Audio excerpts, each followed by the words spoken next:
Hello नमस्कार दोस्तों, मैं अजय यादव एक बार फिर से आप सभी दोस्तों का स्वागत करता हूं आज के हमारे इस YouTube चैनल पे और जिसका नाम है एंटरटेनमेंट फॉर यू। तो आज की इस वीडियो में हम बात करने वाले हैं एक फ़िल्म का ट्रेलर रिलीज होने वाला है जिसका नाम है गबरू। और फिल्म का ट्रेलर कब रिलीज होगा, फिल्म का बजट कितना है और क्या ये फिल्म किसी मलयालम फिल्म की रीमेक है, इसके बारे में चर्चा करने वाले हैं। तो पहले हम बात करते हैं कि फिल्म का ट्रेलर कब रिलीज होने वाला है और उससे पहले बात कर लेते हैं कि फिल्म में स्टार कास्ट कौन कौन है।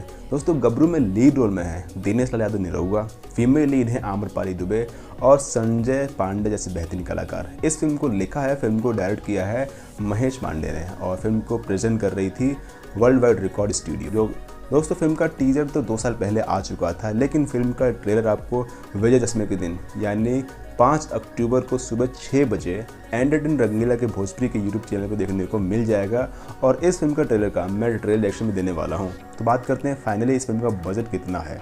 दोस्तों, मेरे ख्याल से इस फिल्म का बजट है 4 करोड़ रुपए। अब बात करते हैं क्या ये फिल्म किसी मलयालम फिल्म की रीमेक है। तो आपने सही सोचा दोस्तों, मेरा मानना ये है कि मलयालम में एक फिल्म आई थी जिसका नाम था पुली मुर्गन। जी हाँ दोस्तों, फिल्म में लीड रोल में थे मोहनलाल और उसका हिंदी डब वर्जन आप यूट्यूब पे अवेलेबल है जिसका नाम है शेर का शिकार। और मेरे ख्याल से जो गबरू है ये उसी की अनऑफिशियल रीमेक होने वाली है, मेरा अंदाज़ा है। लेकिन इस फिल्म को देखने के बाद ही हम बता सकते हैं कि क्या ये फिल्म गबरू पुली मुर्गन की रीमेक है या फिर नहीं, ये तो वक्त ही बताएगा। लेकिन मेरा अंदाज़ा ये है कि गबरू ऑफिशियल और अनऑफिशियल रीमेक है मलयालम फिल्म पुली मुर्गन की। आपको क्या लगता है, आपको क्या है ट्रेलर का इंतजार, कमेंट करके ज़रूर बताएं। और क्या आप देखना चाहते हैं इस फिल्म का ट्रेलर रिएक्शन वीडियो, तो भी कमेंट करें, हम आपकी डिमांड में वीडियो ज़रूर बनाएंगे। Thanks for watching.